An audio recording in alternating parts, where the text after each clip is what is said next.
Good morning, students. Class 12th, Political Science, Chapter 5, United Nations and its Organization. Here is the third part or the third video of this chapter. Let's start the topic.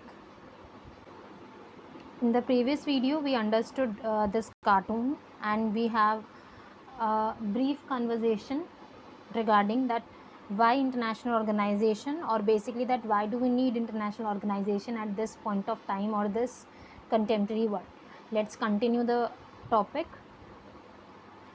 Countries have conflicts and differences with each other. They does not necessarily mean that they must go to war to deal with their basically बेटा हम लोग जब बात कर रहे हैं countries के regarding, तो हम लोग ये एक्सेप्ट करते हैं कि कंट्रीज़ को कहीं ना कहीं प्रॉब्लम्स हैं, और जो कंट्रीज़ हैं वो आपस में लैंड इश्यूज़ को लेके या फिर किसी और रीज़न की वजह से प्रॉब्लम्स फेस करती हैं, कॉन्फ्लिक्ट्स रेज होते हैं, जिसकी वजह से इन दी एंड दे हैड वॉर. पर हम लोग कई बार ये कहते हैं कि that they does not necessarily mean, पर ज़रूरी नहीं है कि जब भी हमारे पास कॉन्फ्लिक्ट्स हों तो हमेशा कंट्रीज़ एंटोगनिज़म यानी कि कहीं ना कहीं ऑपोजिशन टर्म के साथ लेके चलें, और कहीं ना कहीं जो कंट्रोवर्शियल इश्यूज़ हैं उनको सॉल्व करने के लिए वो वॉर लाइक सिचुएशंस का ही साथ दें. एंटोगनिज़म का मतलब लिख लेंगे प्लीज़ बेटा. Opposition,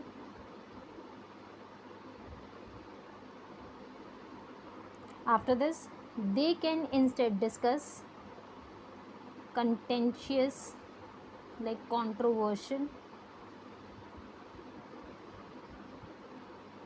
issues and find peaceful solutions, indeed even though it is rarely noticed. यानी कि हम लोग कई बार बेटा कोशिश कर रहे हैं कि नेशंस आपस में मिलकर या आपस में कहीं ना कहीं they sit together and they try to find the solution of their problem in a very peaceful manner. ठीक है, ताकि उन कॉन्फ्लिक्ट्स को, उन डिफरेंसेस को बिना किसी वॉर का इस्तेमाल किए आप उसे सॉल्व कर पाएँ.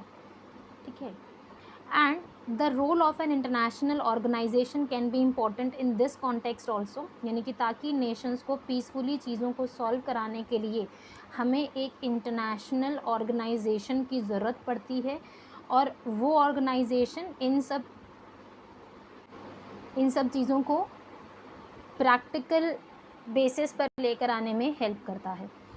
N international organisation is not a super state. Please बेटा हम ये चीज़ मान के चलेंगे कि इंटरनेशनल ऑर्गेनाइजेशन एक ग्रुप ऑफ नेशंस हैं जहाँ पर हर एक नेशन की इंडिविजुअल आइडेंटिटी है. वो सब मिलके एक सुपर नेशन या सुपर स्टेट बनाने की कोशिश नहीं कर रहे हैं, वो सिर्फ और सिर्फ एक ऑर्गेनाइजेशन बनाने की कोशिश कर रहे हैं with authority over its members, यानी कि जिससे कि कुछ अथॉरिटी उनके नेशंस के ऊपर आए. और प्लीज़ बेटा आप कंफ्यूज नहीं करेंगे अपने आप को, यहाँ पर हम ना तो यूएनओ को ना ही एक सुपर स्टेट की डेफिनेशन में रख रहे हैं, ना ही हम उसे किसी इंटरनेशनल गवर्नमेंट की तरह डिफ़ाइन करते हैं, बट येस हम उसे एक इंटरनेशनल अथॉरिटी की तरह ज़रूर देखते हैं ताकि नेशंस को कंट्रोल किया जा सके अगर वो कोई नेगेटिव स्टेप्स के साथ आगे बढ़ते हैं तो. It is created by and response to states. It comes into being when the states agree to its creation, यानी कि बेटा ज़बरदस्ती को इंस्टीट्यूशन नहीं बनाया गया. ये इंस्टीट्यूशन तभी सक्सेसफुली बना जब नेशंस ने इच्छा दिखाई कि हाँ हमारे पास कोई ऐसा इंस्टीट्यूशन होना चाहिए. अब बेटा इस पूरे पैराग्राफ को आप इम्पोर्टेंट मार्क कर लेंगे और यहाँ लिख लेंगे दैट की need of international organisation. An international organisation is not a super state. As told you before कि एक सुपर स्टेट नहीं है, ये एक अथॉरिटी है उसके मेंबर नेशंस के ऊपर. ये क्रिएट किया गया है बाय द स्टेट्स, और स्टेट्स ने ही इच्छा जताई कि हाँ हमारे पास ऐसा एक नेशन होना चाहिए. It comes into being when states agree to its creation. Once created it can help member states resolve their problems peacefully, यानी कि जो उनके इंडिविजुअल प्रॉब्लम्स हैं उसे भी सॉल्व करने में वो हमारी हेल्प करेंगे. Then international organization are helpful in another way also. Let's see what like the different side of the coin.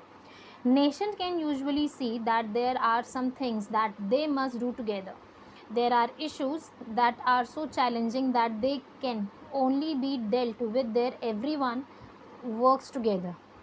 ठीक है, जैसे कि हम लोग ये कह रहे हैं बेटा, देखो हमें ना दोनों साइड देख के चलते हैं. एक तरफ हम कह रहे हैं कि हमें यूएनओ की ज़रूरत है ताकि वो एक अथॉरिटी की तरह नेशंस के ऊपर काम कर सके, वो नेशंस को एक प्लेटफॉर्म प्रोवाइड करे जहाँ पर nations will sit together and try to resolve their issues and try to find out the solutions of their problems. ठीक है, अब कई जगहों पर बेटा हमें यूएनओ इसलिए भी हेल्पफुल है क्योंकि वो हमें एक टीम में रहकर कुछ मेजर इश्यूज़ को सॉल्व करने में हेल्प करता है. ये मेजर इश्यूज़ कौन से हैं और क्या हैं? लाइक हम लोग जब बात करते हैं किसी भी पेंडेमिक की, किसी भी डिज़ीज़ की, जिसको सॉल्व करने के लिए एक नेशन अकेला काम नहीं कर सकता. हमें कुछ एनवायरनमेंट प्रॉब्लम्स हैं, ठीक है, हम उसको सॉल्व करने के लिए we have to work together. यानी कि जब नेशंस को साथ में काम करना ही करना पड़ेगा, जब एक नेशन दूसरे नेशन के ही साथ देगा ही देगा और एक दूसरे की हेल्प के बिना आप उसे रिजॉल्व नहीं कर सकते, उससे ओवरकम नहीं कर सकते, तो हमें इन चीज़ों को सॉल्व करने के लिए भी हमें यूएनओ जैसा प्लेटफॉर्म चाहिए. तो हम उसी की बात कर रहे हैं दैट कि हमारे पास कुछ ऐसे इश्यूज़ हैं that are so challenging that they can only be dealt with when everyone work together, जब सभी nations मिलके काम करेंगे. and like diseases is an example. some diseases can only be eradicated या ख़त्म की जा सकती हैं, ठीक है, if everyone in the world cooperate in inoculating और वैक्सीनेटिंग, यानी कि जब आप सभी नेशंस मिलकर उसकी मेडिसिन्स ढूंढ लें, उसको वैक्सीन करने का तरीका ढूंढ लें, ठीक है. एंड इनकॉल्यूटिंग का मतलब यहाँ पर आप लिख लें प्लीज़, ट्रीट विद वैक्सीन.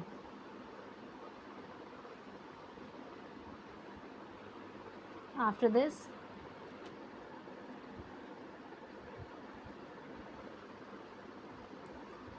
और take global warming and its effects as a international issue, जहाँ पर अब सभी नेशंस को एक साथ मिलकर काम करना है. As atmospheric temperature is like धीरे धीरे करके वो ग्रो हो रहा है because of like chlorofluorocarbons nations ने इकोनॉमिक डेवलपमेंट के नाम पर ज़्यादा से ज़्यादा रिलीज़ करनी स्टार्ट कर दी है and they are dangerous for the sea level and the nations living और the nations are locating in the coastal area, उनके लिए प्रॉब्लमैटिक है. And of course each country can try to find its own solutions.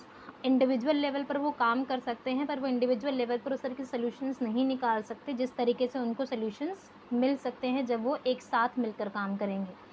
But in the end a more effective approach is to stop the warming itself. अब वो कैसे होगा? जब Nations अपने technological advancement के लिए क्लोरोफ्लोरोकार्बन गैसेस को release करना कम करेंगे.